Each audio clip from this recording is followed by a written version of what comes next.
Hey everyone, this is Daryl Christopher coming at you from Ottawa, Ontario, Canada.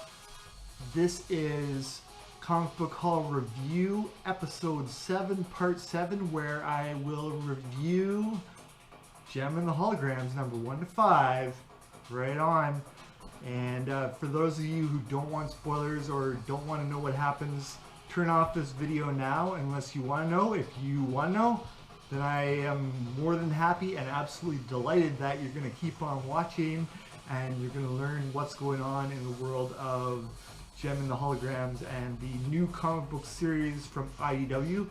I have to say, growing up, I really loved Jem and the Holograms on TV a lot. It was like one of the series that kind of felt kind of homey because I thought that was the series that all the cool girls were into, and it's gone to such a point now where there is Jem and the Hologram exclusive conventions and stuff like that, which is absolutely amazing. So it's had a huge impact. I give this series, in terms of how much I enjoy it, a 9.5 out of 10, and you know from my other reviews that's a super high, super excellent rating, and I really enjoy this title a lot. If you have a look at the letters page, you'd be surprised by how many straight guys comfortable with their sexuality are into Jem and the Holograms. There's nothing wrong with enjoying a good read no matter what it is. I like Jem, I like My Little Pony, and I'm not afraid to admit that to anyone. I'm comfortable with who I am, and I like what I like. What can I say? So let's get down to it with what we have. Here we go. We have issue number 1 of Jem and the Holograms, and this is cover D. Let's take a look inside. So the story kind of begins with Jerrica as the lead singer of the Holograms, but she lacks confidence. She keeps choking and letting down her bandmates, and she doesn't know what to do.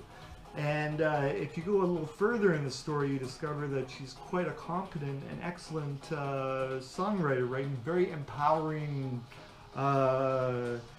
music, but she just doesn't feel the confidence and the power that being a lead singer can be. And when things change, of course, it's when she meets the creation known as Synergy, who basically gives her the power that she's been looking for all along to assume her destiny. And with this holographic interface, she develops a super powerful, super confident, super amazing alter ego in Jen, and thus Jem and the Holograms is born, and look out world, they're gonna bring it, believe me. So that is issue 1. We have some stats of some of the major characters at the end, and we have a little sneak peek when you know that their rivals, it's not going to be very long before they get in the picture. The tough girl kind of gritty band known as the Misfits, led by the very sweetly sinister, I guess you could say, Pizzazz. So that is what's coming up in issue 2, and let's take a look at that. Here you go, we have issue number 2, and this is the sub cover. We have kind of like the contrast between the good and the rough, and we have Jem on one side and we have Pizzazz on the other. Very cool cover. Here we have a little example of the Misfits kind of lyrics. It's very tough, gritty, you know, tough girl kind of stuff, tough girl kind of music, hard and heavy. And here we have an example of the lyrics from Jem and the Hologram. Really empowering stuff, inspiring, super positive, make the most of the most. It's no wonder that Jem and the Hologram and the Misfits are going to become rivals. They're the antithesis of one another and polar opposites. So confrontation, a clash, a competition for fame and success is definitely going to arise, and that's going to be the major plot driver of this comic book series. We also have the sweet and handsome Rio enter the picture, and he's the new romantic interest for Jerrica. So very interesting stuff here. She's kind of like a shy, awkward girl, and that's kind of sexy in its own way. But we're seeing the two of them getting to know one another, and it's the relationship is developing. And then we have Pizzazz at the end of the issue. She's ready to take down who she believes to be a traitor in her own band. So she is the type A personality, take no prisoners. She's a rough and tough girl, and she's going to get her way. So watch out. Lots is going to happen next issue, which brings us into issue number 3. And let's get to that. Here we have the subcover of issue 3. This is just the best. I mean, this is an absolute delight to read. It's an excellent read. I highly recommend that if you know nothing about Jem and the Holograms, if you didn't grow up in the 1980s and you want to learn about Jem and the Hologram now, get into this comic book series. I give it a huge endorsement. I love it a lot. Like, it's one of my absolute delights and highlights of my reading experience when my subscriptions come in from the local comic book shop on Clyde and Nepean. So here we go. We have issue 3 here. We have more interaction and romance developing between Rio and Jerica. And the Misfits in this issue are very intimidated by the up-and-coming Jem and the Holograms, and they're out to do some sabotage against them because they're that intimidated and fearful of the threat they represent to their fame and success. You know, they don't like it when someone has talent and is making their way and up and coming in the music scene that they know. I mean, look at this scene here. They have Pizzazz. She's smashing a guitar. That's how mad she is about this thing. So she's got quite a temper. And at the end, wow, we have a kiss between Rio and Jerica. So very cool stuff. Here we go with issue number 4, and we have Pizzazz of the Misfits on the cover. Wow, there you go.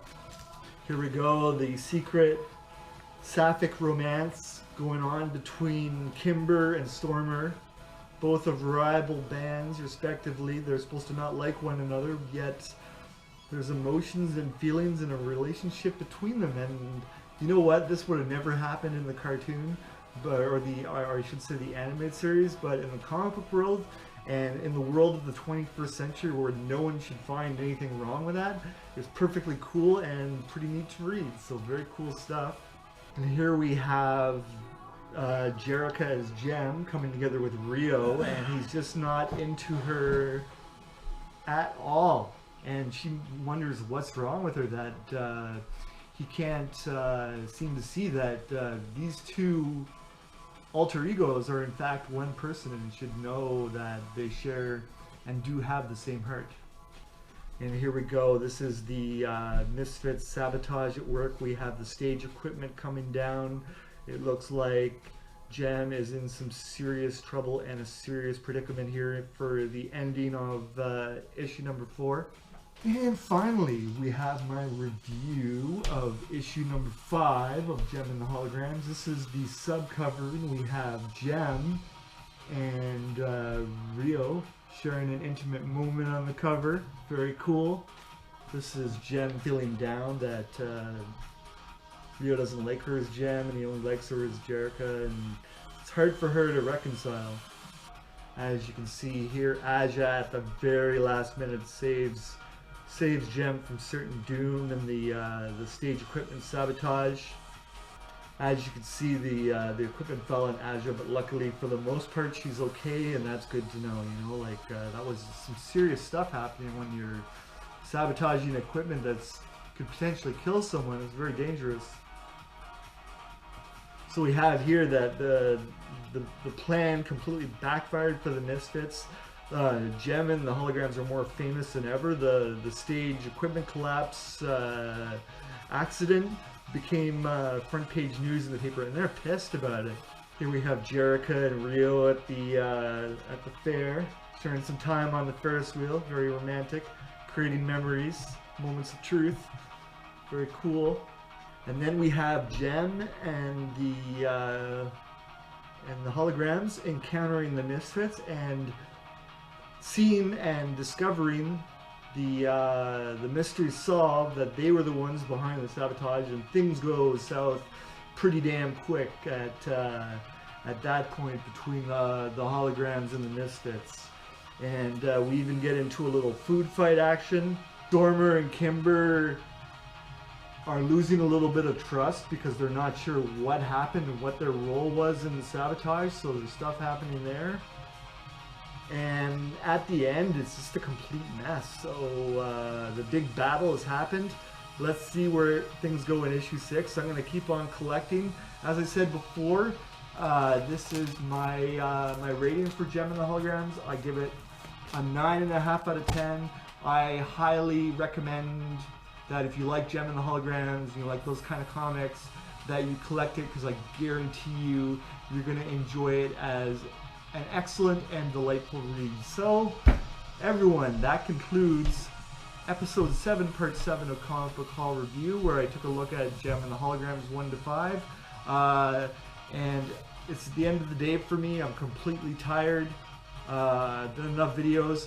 I admit that after this review, I've finally done enough to fill my 8th long box. So 8 long boxes in total in the collection. Keep in mind I lost my childhood collection, so this is what I've been collecting since I got back into comic books. And now I'm beginning to put comics into the 9th long box, so that's very exciting stuff. So as you can see, I've collected a lot. I think that comics have been a super positive, empowering, and inspiring influence in my life, and I've been grateful for it, and I'm great to go every week to get my subscriptions from the comic book shop on Clyde and Nepean in Ottawa, right here in the capital of Canada. So thank you for the experience. I'm going to keep on reading, I'm going to keep on collecting, and keep your eye out. There's always more videos coming from the Reverie Soul YouTube channel. I'm your host, Daryl Christopher. Take care, everyone. Thank you to the awesome subscribers, comic book lovers, people bored at work and willing to watch anything, and random YouTube video lovers. Thank you to everyone watch. Take care, and I'll see you next time. Bye-bye.